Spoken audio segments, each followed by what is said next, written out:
Hello guys. So ನಮ್ಮ ಮನೆಯಲ್ಲಿ ಇವತ್ತು ಇಷ್ಟು ಮಾವಿನ ಹಣ್ಣು ಒಂದೇ ಸಲ ಹಣ್ಣಾಗ್ಬಿಟ್ಟಿದೆ. ಸೊ ಈಗ ನಾವು ಮಾವಿನ ಹಣ್ಣಿಂದ ಐಸ್ ಕ್ರೀಮ್ ಮಾಡ್ತಾ ಇದ್ದೀವಿ. ಭಾಳ ಸಿಂಪಲ್ಲಾಗಿ ಟೇಸ್ಟಿಯಾಗಿ ಮಾಡ್ತಾ ಇದ್ದೀವಿ. ಮಾವಿನ ಹಣ್ಣು ಸೀಸನ್ನು ಮುಗಿಯೋಷ್ಟರಲ್ಲಿ ಮಿಸ್ ಮಾಡ್ದಂಗೆ ನೀವು ಒಂದ್ಸಲ ಟ್ರೈ ಮಾಡಿ, ತುಂಬ ಚೆನ್ನಾಗಿರುತ್ತೆ. ಹಾಗೆ ಸ್ವಲ್ಪ ಮಾವಿನ ಹಣ್ಣಿಂದ ಜಾಮ್ ಮಾಡ್ತಾ ಇದ್ದೀವಿ. ಸೊ ಅಪ್ಪುಗೆ ಸ್ಕೂಲ್ ಓಪನ್ ಆಗಿದೆ. ಸೊ ಚಪಾತಿಗೆ ದೋಸೆಗೆ ತುಂಬ ಚೆನ್ನಾಗಿರುತ್ತೆ. ಯಾವುದೇ ರೀತಿಯ ಕೆಮಿಕಲ್ಲು ಕಲರ್ಸು ಏನೂ ಇಲ್ಲ. ಆದಷ್ಟು ಹೊರಗಡೆ ಫುಡ್ ಅವಾಯ್ಡ್ ಮಾಡ್ತಾ ಇದ್ದೀವಿ, because it is full of preservatives and chemicals. ಹಾಗೆ ಮಾವಿನಹಣ್ಣು ಸಹ ನಮ್ಮ ತೋಟದೇ ನ್ಯಾಚುರಲ್ಲಾಗಿ ಹಣ್ಣಾಗಿರುವಂಥದ್ದು, ಯಾವುದೇ ರೀತಿ ಕೆಮಿಕಲ್ಸು ಯೂಸ್ ಮಾಡಿಲ್ಲ. ಮಾವಿನ ಹಣ್ಣು ನನಗೆ ಈ ಥರ ಕಟ್ ಮಾಡೋದಕ್ಕೆ ಇಷ್ಟ. ನೀವು ಒಂದ್ಸರಿ ಟ್ರೈ ಮಾಡಿ ನೋಡಿ. ಹೇಗಿದೆ ಗಾಯ್ಸ್? ಚೆನ್ನಾಗಿದೆಯಲ್ಲ?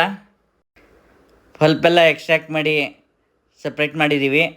ಸೊ ನೋಡಿ ಗಾಯ್ಸ್ ಹೆಂಗೆ ಕಾಣ್ತಾ ಇದೆ. ಈಗ ನೆಕ್ಸ್ಟು ಮಾವಿನ ಹಣ್ಣನ್ನ ಜಾರಿಗೆ ಹಾಕ್ಕೊಂಡು ಸೊ ನುಣ್ಣಗೆ ರುಬ್ಕೋತಾ ಇದ್ದೀವಿ. ನೋಡಿ ಫಲ್ಪಿ ತುಂಬ ಚೆನ್ನಾಗಿ ಬಂದಿದೆ. ಸೊ ನಾವು ವಿಪ್ಪಿಂಗ್ ಕ್ರೀಮ್ ಯೂಸ್ ಮಾಡಿ ಐಸ್ ಕ್ರೀಮ್ ಮಾಡ್ತಾಯಿದ್ದೀವಿ. ಸೊ ಒಂಚೂರು ಏಲಕ್ಕಿ ಹಾಕ್ಕೊತಾ ಇದ್ದೀವಿ ಫ್ಲೇವರ್ಗೆ.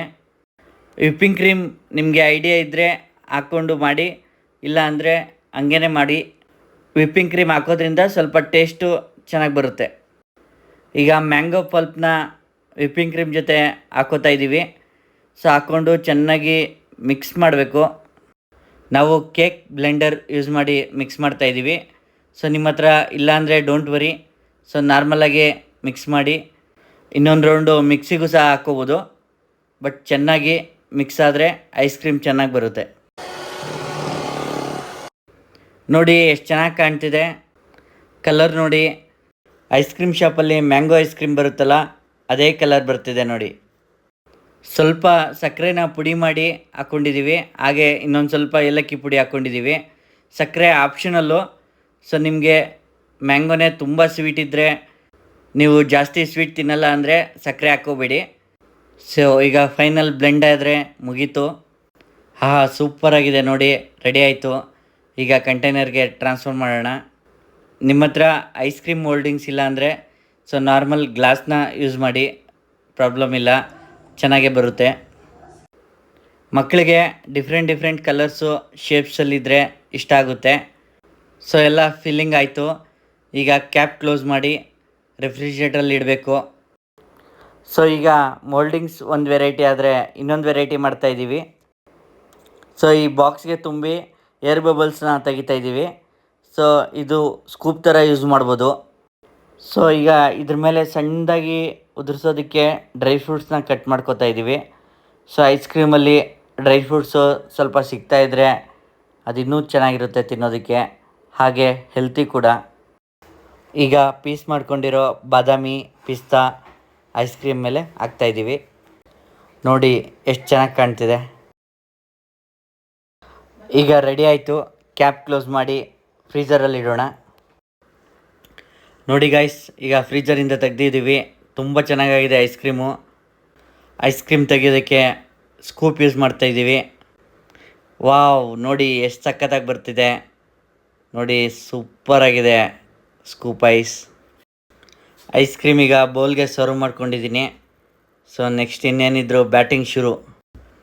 ಮನೆಯಲ್ಲಿ ಮಕ್ಕಳು ಹಾಗೆ ಎಲ್ಲರೂ ತುಂಬ ಹೆಲ್ತಿ ತಿನ್ನಬೇಕು, ಹೊರಗಡೆ ಫುಲ್ ಅವಾಯ್ಡ್ ಮಾಡಬೇಕು ಅನ್ನೋ ನನ್ನ ಚಿನ್ನಿ ಐಡಿಯಾಗೆ ಥ್ಯಾಂಕ್ ಯು. ಅದೇ ರೀತಿ ಎಫರ್ಟ್ ಕೂಡ ಆಗ್ತಾರೆ. Guys, mango scoop ice cream ready.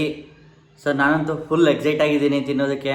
Mango ice cream with dry fruits ತಿನ್ನೋಣ.